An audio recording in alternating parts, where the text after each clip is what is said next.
सबसे पहले भगवान भोलेनाथ के चरणों में प्रणाम करती हूँ, मेरा प्रणाम स्वीकार हो। आदि शक्ति माँ भवानी गौरा के चरणों में प्रणाम करती हूँ, मेरा प्रणाम स्वीकार हो। सभी देवी देवताओं के चरणों में प्रणाम करती हूँ, मेरा प्रणाम स्वीकार हो। आप सभी गुरु भाई गुरु बहनों के चरणों में प्रणाम करती हूँ, मेरा प्रणाम स्वीकार हो। गुरु भाई गुरु बहनों, आप लोगों के साथ से, आप लोगों के सपोर्ट से महादेव की कथा और शिव शिष्यों तक पहुंचती है।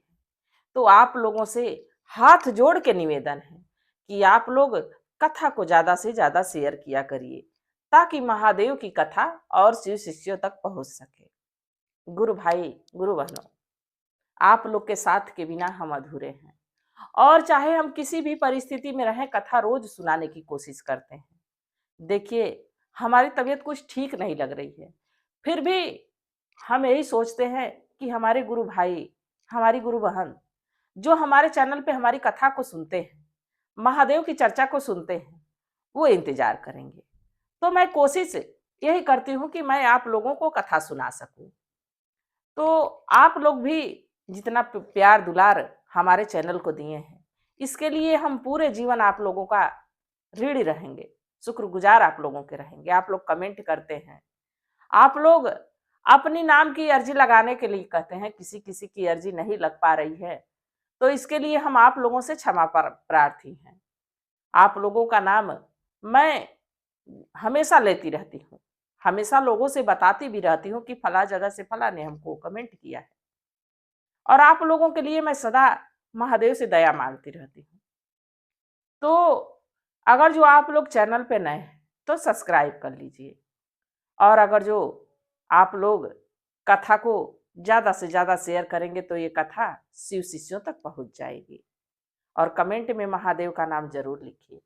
महादेव का नाम लिखने से, बोलने से सारे कष्ट दूर हो जाते हैं, सारी परेशानी दूर हो जाती है। देखिए, परेशानी आती ही है खत्म होने के लिए। जब तक परेशानी नहीं है तो समझिए कि सुख का दिन चल रहा है, और जब परेशानी आ जाती है तो समझ लीजिए कि ये परेशानी आ गई है तो खत्म होने के लिए ही आई है। तो इस पे ज्यादा परेशान होने की, ज्यादा विचलित होने की कोई जरूरत नहीं है। आपको भगवान पे भरोसा रखना चाहिए, विश्वास रखना चाहिए। देखिए गुरु भाई गुरु बहनों, और जो शिव भक्त महादेव पे भरोसा कर ले, विश्वास कर ले, तो महादेव किसी ना किसी जरिए उसकी समस्या का समाधान कर देते हैं। आज की कथा इसी पे आधारित है, कथा को अंत तक सुनिएगा। कि देखिए, भगवान जब मदद करते हैं और उसमें थोड़ी सी अपनी बुद्धि, अपना ज्ञान लगा दिया जाए, तो भगवान कब जमीन पर से उठा के और कब सिंहासन पे बैठा देते हैं, ये कभी हम सोच नहीं रखे थे। तो एक गांव में एक नाई था, उसकी पत्नी थी। नाई के अभी कोई बाल बच्चे नहीं थे। नाई की एक छोटी सी दुकान थी, वो वहां पे दाढ़ी बाल बनाने का काम करता था। और जो उसकी पत्नी थी, महादेव की शिष्या थी, बड़ी चतुर थी। वो महादेव को अपने मायके से ही गुरु बनाई हुई थी, और जब ससुराल आई तो भी महादेव की पूजा आराधना करती रही। बाकी पत्नी थी, वो यही सोचती थी कि यही हमारे किस्मत में लिखा था, तो यही हमको मिल गया। जैसी महादेव की इच्छा, जैसी प्रभु की इच्छा। धीरे धीरे समय बीतने लगा। जो नाई था वो ठीक से काम नहीं करता था, तो पैसे रुपए ठीक से मिल नहीं पाते थे, घर खर्च बड़े तकलीफ में करते थे। अब जहां धन की कमी होगी, आप लोग भी गुरु भाई गुरु बहनों जानते हैं, पैसा रुपया हमारे जीवन का ऐसा एक पल बन गया है, ऐसा एक हिस्सा बन गया है कि उसके बिना सब कुछ अधूरा है। कुछ कुछ चीजें होते होते रुक जाती हैं। तो नाई की पत्नी बड़ी परेशान रहती थी। नाई क्या काम करता था कि अगर जो उसके यहाँ ग्राहक आते थे तो किसी के बाल बनाता तो कान काट देता, किसी की दाढ़ी बनाता तो गाल काट देता। अब ऐसे ऐसे करके ग्राहक उसे उब गए थे, कोई उसके दुकान पे जाना नहीं चाहता था। अब धीरे धीरे धीरे धीरे समय बीतता रहा। नाई की पत्नी बड़ी परेशान हो गई। तब तक उस राज्य का जो राजा है वो अपने प्रजा में खास महोत्सव पे ऐसे ही शिवरात्रि का समय था, उस समय एक घोषणा करवाया कि जो भी हमारे राज्य में गरीब हैं उनको हमारे यहाँ से उचित मदद की जाएगी, वो हमारे यहाँ आके अपनी मदद लेने की कोशिश करें। अब ये बात नाई की पत्नी को पता चली, तो नाई की पत्नी नाई से कही कि देखो, राजा के यहाँ से ऐसा ऐसा आदेश गांव में आज सुनाया गया है, तुम भी क्यों नहीं राजा साहब के पास जाके कुछ मांग लेते हो, जिससे हम लोगों का जो है कि घर बढ़िया से चले। तो नाई कहा कि ठीक है भाग्यवान, आज ही जाता हूं। और नाई वहां से राज दरबार चल दिया। राजा के दरबार में पहुंचा, बहुत सी भीड़ लगी थी, कोई कुछ मांग रहा था, कोई कुछ मांग रहा था। अब नाई के ये भी समझ में नहीं आ रहा था कि मैं राजा से क्या मांगू। पत्नी से तो पूछ के गया नहीं था कि धन दौलत कुछ भी मांग ले जिससे हमारा जीवन आराम से कटे। अब नाई बड़ा परेशान। कुछ देर के बाद राजा से कहा, राजा साहब हमको थोड़ा सा जमीन का टुकड़ा दे देते तो बहुत बढ़िया है। राजा कहे कि इसमें कौन सी सोचने की बात है, हमारे राज्य में इतनी जमीनें हैं, फला जगह की जमीन तुम्हारे नाम से हम करता हूं, जाओ। नाई बड़ा प्रसन्न होते घर आया, अपनी पत्नी से कहा कि देखो भाग्यवान, इतना राजा हमको जमीन दे दी, जहां तक नजर जाएगी वहां तक समझो कि हमारी ही जमीन है। बहुत बड़ा टुकड़ा दिए हैं राजा साहब, बड़ा उपकार है उनका। अब नाई की पत्नी सिर को पकड़ के बैठ गई। सिर को इसलिए पकड़ के बैठ गई कि जो जमीन राजा इसके नाम से किए थे, जो जमीन मांगा था, वो बंजर पड़ी हुई थी, उस पे कोई फसल उगती नहीं थी। अब नाई की पत्नी परेशान की, एक मौका मिला भी, महादेव एक मौका दिए भी, तो मैं किस अपने मूर्ख पति को अकेले भेज दी हूं कि वो ऐसी जमीन मांगा जिस पे कुछ उगता ही नहीं। अब उसकी पत्नी समझाई, कही ऐसा है भाग्यवान, वो नाई कहा कि ऐसा है भाग्यवान कि उसमें खेती किया जाएगा तो फसल अच्छी होगी, तो हम लोगों का जीवन बहुत बढ़िया से कटेगा। भाई हाँ, बंजर जमीन है और उस पे से फसल उगेगी, अच्छा चलो मैं भी तुम्हारे साथ उस जमीन पे चलती हूँ, खेत पे चलती हूँ, बाकी देखो तुमको हमारी नकल उतारनी होगी, जैसे जैसे मैं करूंगी वैसे वैसे तुम भी करना। अब नाई और नाई की पत्नी रोज वहीं जमीन पे जाने लगे। एक दिन दोनों जमीन पे पहुंचे, पति पत्नी। तो नाई की जो पत्नी थी वो आगे आगे घूमती थी और पति सेम उसकी नकल उतारते उसके पीछे पीछे घूमता था। अब इस बात को 7 चोर एक पेड़ के पीछे दिन के उजाले में छिप के बैठे हुए थे कि रात होगी तो चोरी किया जाएगा। अब वो चोर उसको देख रहे थे कि रोज आते हैं सब, अक्सर हम लोग यहाँ छिपते हैं तो रोज देखते हैं कि यहाँ आते हैं सब, ये पत्नी इसकी आगे आगे घूमती है, पीछे पीछे घूमता है, क्या खोजते हैं सब। तो जो चोरों का सरदार था, तो एक चोर को कहा कि जाके पता करो कि खोज क्या रहे। तो चोरों में से एक चोर गया और कहा कि तुम लोग रोज इसे जमीन पे गोल गोल घूमते रहते हो, क्या खोजते हो। तो नाई की पत्नी कही कि मैं तो अपने पुरखों का रखा हुआ धन खोज रही हूं। हमारे जो पर ससुर जी थे, इसमें सोने का सिक्का एक मटके में इसी जमीन में गाड़ के रखे हैं, बता के चले गए और आज तक वही ढूंढ रही हूं, मिल नहीं रहा है।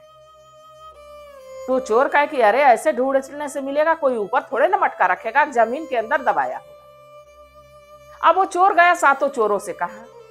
चोर सोचे कि ये तो मूर्ख लग रहा है सब, लाओ जमीन खोद के हम लोग इसमें से सोने का जो है मटका निकाल लेते हैं, उसमें कितनी मुहरें होंगी, अब हम लोगों को कितने दिन चोरी करने की जरूरत ही नहीं पड़ेगी। देखिए मूर्खों का मूर्ख उसको समझ रहा है नाई की पत्नी को, जबकि नाई की पत्नी एक शिव शिष्या थी, ऊपर से बहुत चतुर थी।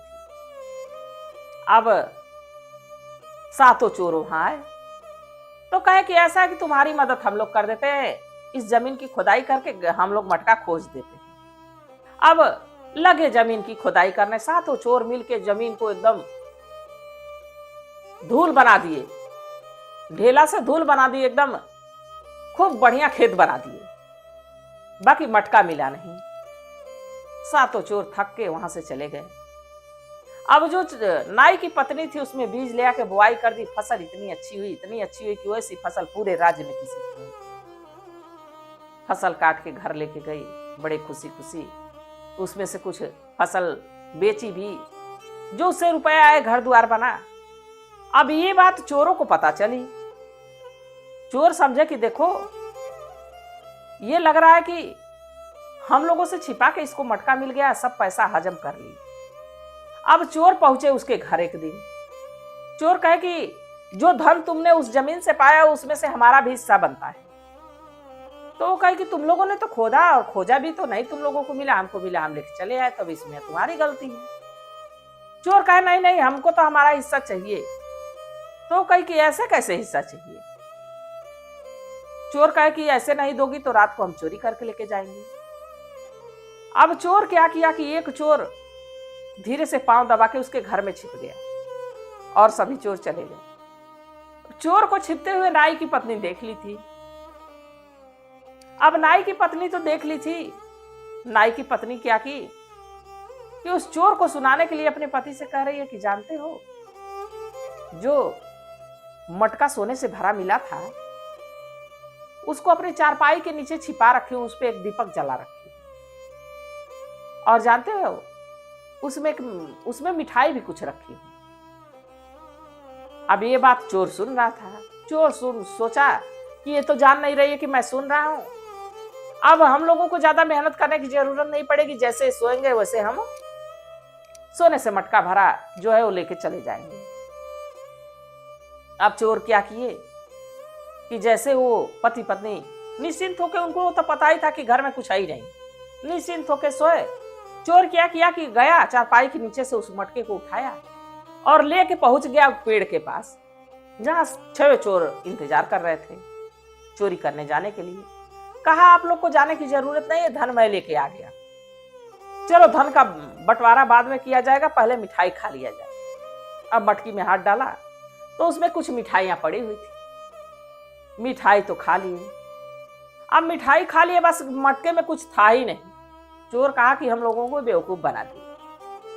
अब अगले दिन फिर चोर प्लानिंग किए कि अब चला जाएगा उसके घर चोरी करने। अब जैसे ही अंधेरा हुआ, चोर आके दबे पांव उसके घर में घुसने लगे। नाई की पत्नी देख रही थी। कुछ देर के बाद जब भोजन वोजन कर लिए तो नाई की पत्नी कह रही है कि जानते हो, जो सोने से भरा मटका था ना, मैं चारपाई के नीचे नहीं रखी थी, मैं तो उसको पहले ही नीम के पेड़ पे टांग दी थी, और चोर समझ रहे थे कि मैं उसको चारपाई के नीचे रखी। अब चोर इस बात को सुन लिए, कहे चलो अच्छा की बता दी, नहीं तो खोजने में समस्या होती, नीम के पेड़ पे तो ध्यान ही नहीं आता, तो हम लोग तो घर में खोजते।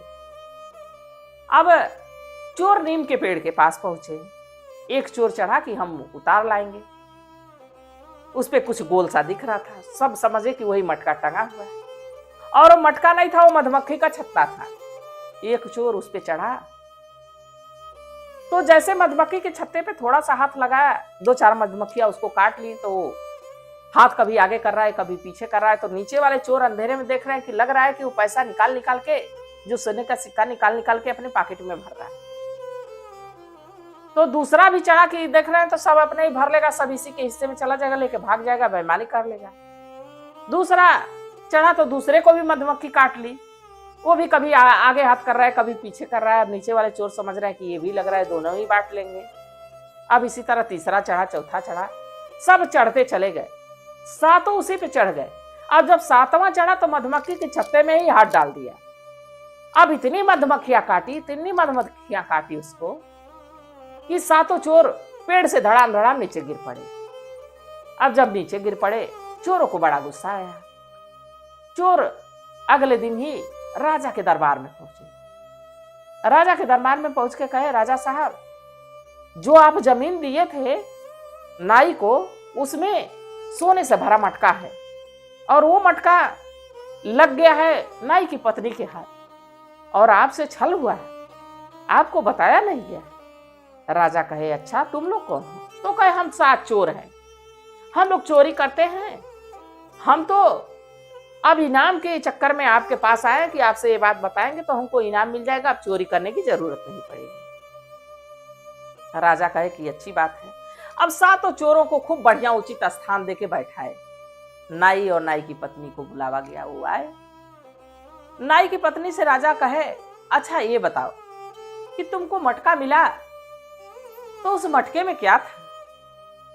नाई की पत्नी हंसते हुए बोली, सरकार, राजा साहब, आपने तो बंजर जमीन दिया था, बाकी वो बंजर जमीन नहीं थी, वो सोना उगलती है। राजा साहब कहे कि अच्छा कैसे? तो कही कि देखिए वो बंजर पड़ी हुई थी और हमारा पति मूर्ख है, उसको वो जोताई बुआई कर नहीं सकता था, तो हमने चतुराई दिखाया, 7 चोरों ने उसको खन खोद के खेत बढ़िया बना दिया, फसल अच्छी हुई, तो समझिए कि जब फसल अच्छी हो गई तो सोने के समान ही हो गई। अब चारों चोर समझ रहे हैं कि मेरे पास सोना है, वो इस चक्कर में परेशान है और बार बार हमको परेशान तंग किए जा रहे हैं, चोरी करने के लिए आ रहे हैं। अब जब राजा ये बात सुने, तुरंत आदेश दिए, चारों जो 7 चोर थे उनको कारागार में डलवा दिए, और जो नाई था, नाई की पत्नी थी, उनको बहुत सम्मान दिया गया और उनको इनाम भी दिया गया। राजा कहे कि हमारे राज्य में ऐसे चतुर लोग हैं और ये गरीबी से मरे, भूखों मरे, ऐसा नहीं हो सकता। तो देखिए, वो शिव शिष्या थी, ऊपर से चतुर भी थी और अपने पति को कभी वो अनादर नहीं की, तो इसलिए भगवान उसकी मदद घुमा फिरा के राजा के हाथों करा दिए।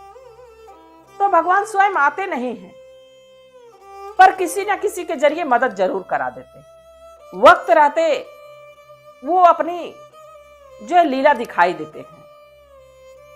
अगर जो कोई परेशानी से जूझ रहा हो तो भगवान उसी समय पे किसी न किसी के जरिए मदद करवाते हैं। बस विश्वास और भरोसा होना चाहिए, और वही भरोसा कभी कभी डगमगा जाता है। लोग कहता है कि सुख में ही भगवान को सब भूलता है, ऐसा नहीं है, भगवान को इंसान दुख में भी भूल जाता है, ये हमारा मानना है। और आप लोगों का क्या मानना है, आप लोग कमेंट में जरूर बताइएगा। तो गुरु भाई, गुरु बहनों, आप लोगों को कथा कैसी लगी जरूर बताइएगा। मैं भी महादेव से प्रार्थना करती हूँ कि हे भोलेनाथ, हे शिव गुरु, जो इस कथा को देख रहा है, सुन रहा है, सब पे अपनी दया दृष्टि बनाए रखिएगा, इसी कामना के साथ। हर हर महादेव।